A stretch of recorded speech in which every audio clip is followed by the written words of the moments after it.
Today we will be doing standard form. Before that, like, subscribe and share, please. Okay, let's get started. And by the way, if you guys like today's audio quality, it's because I'm sitting in like a room with more couches and stuff, more cushioning. Okay, but so if you guys like this audio setup thingy, then comment. Okay, so I know what you guys like. Okay, moving on. What is standard form?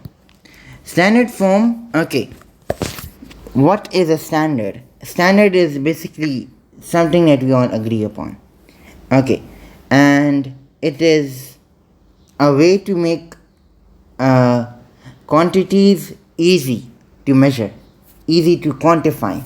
Okay, this is what standard form is. Standard form turns complex numbers into easy looking, into a simpler format. Okay, example, like you have moles, right? You have moles. Now you aren't going to represent the number of atoms you have only in terms of particles, of course, right?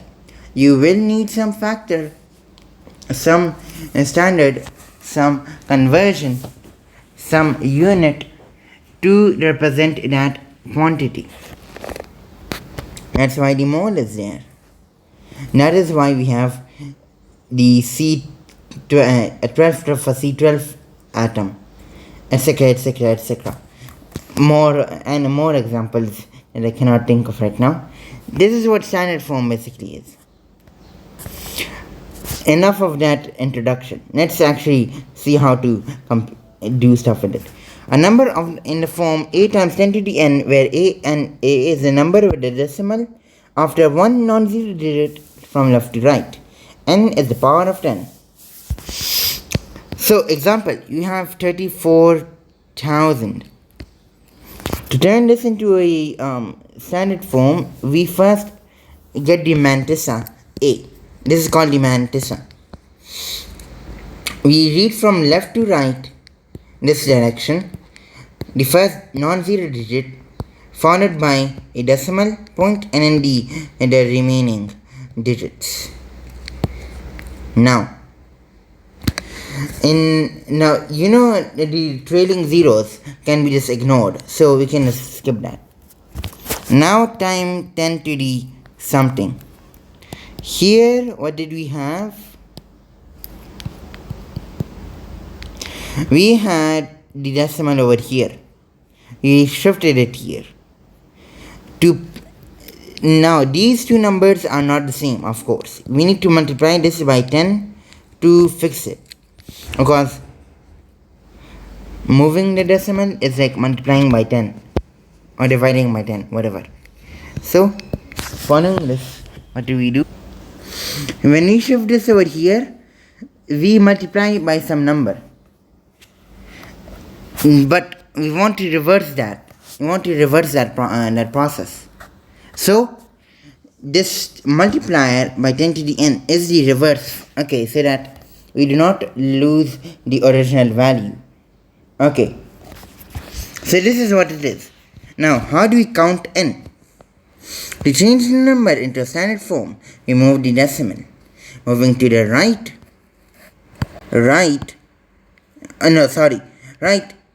the power decreases. Moving to the left, the power increases by the count we displaced it by. Example, here we displaced it by 4. So it will be 4. 4 what? Positive or negative? We moved it to the right, to the left. So we add 4. This is 4. Okay. But why 4? Why can't it be some value other than 4? Okay, because what if this is not actually this value? It is. It is actually this value. Why? This is just being multiplied by 10 to the 0. And we all know from kindergarten, this is 1. Anything to the 0 is 1. Anything times 1 is anything. So this is literally times 0, and 0 plus 4 is equal to 4, the additive identity, and such. We use it here to our advantage. So this is in standard form. Now let's do another example. 0.000741234. Okay, let's remove 1, 2, 3. So 7.4 times 10 to the negative 3. Why? Negative here, and we jump 3 times basically. That's how we convert it. Here I have like a more lazy in notation, but you guys get the point. Here, yeah, the remaining you can read. Okay, but you want to know how to convert between these two forms. Okay, so now we know how we can do this. How do we? Okay, first let me remove this doubt. How do we remember what to do? Think, if you have done physics, then you know a battery is like such. But moving to the left, we add 2. Moving to the right, we subtract. Okay, so that is how we do things around here. If you are a chemistry student, then I don't know, or like in the natural sense, how you do it, plus minus, you know, the natural saying, plus minus this, plus minus that. So this is how we do it. Plus to the left, minus to the right. Yeah. How do we multiply? Well, multiplication is easy. Multiply the matrices separately and add the powers separately. Next, if we need to, we fix the matrices also. Okay. Here, what do we have? 3.2 times 4.5 with so this is a separate number and this is a separate number in standard form. We multiply them. 3.2 times 4.5 and 5 plus 3. Why? Multiplication is commutative and associative, that a times b is equals to b times a here, and that a times b times c is the same as a times b times c with a different order.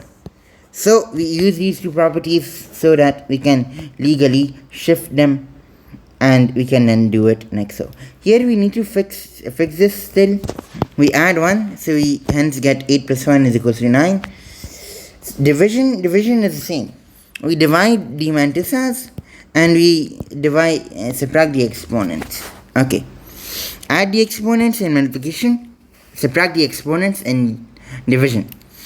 Why is this? We do 6.4 times 10 to the 7 times 1 over 8 times 1 over 10 to the 3. Here you can just think of this as 1 over this value times 10 to the 3. Break this up, and 7 minus 3 is equal to 4. So we get 6.4 times 1 over 8 times 10 to the 7 minus 3, 4, and 6.4 over 8 is 0.8 value over here. And we just fix this and boom. Nice. Adding, subtracting, how do you do it? Okay, this is only this math portion from now on. Adding, we want to make the power of 10 same. So what? So that we can use the multiplication over addition property, or over subtraction. So remember, AB minus C is equals to A times AB minus AC. This my distributive property, you know. So we can only add two numbers when they have add numbers in standard form when they have the same exponent. Here we make this have the same exponent. If you guys want, you guys can make this have the exponent. So this would be 0.56 plus 2.3 times 10 to the 5. So we get 2.3 plus 0.56. Obviously you do this with a calculator or just your own thingy, your own wicked ways. Yeah, 2.86 times 10 to the 5. Okay, whichever you choose, there is no correct way. Whichever you choose. If you choose the highest one, you still may have to fix it. If you choose the lowest one, you still may also have to fix it. It's like chance. Okay, there's like infinitely many rationals. Okay, there's obviously infinitely many cases, which I think would be like half of the time you have to fix it, half of the time you don't. But then it adds complexity of whether you're subtracting it or adding it, blah blah blah. Enough probability. I will make a video on it though, probability, okay, soon. And I'm like, feel a bit more free, you know. I hope you guys like this video and the sound quality. Goodbye. Like, subscribe and share for more. Comment down below what else you want me to cover. I want to get 200 before I can actually start covering the syllabus in like fully like lock in mode. Bye.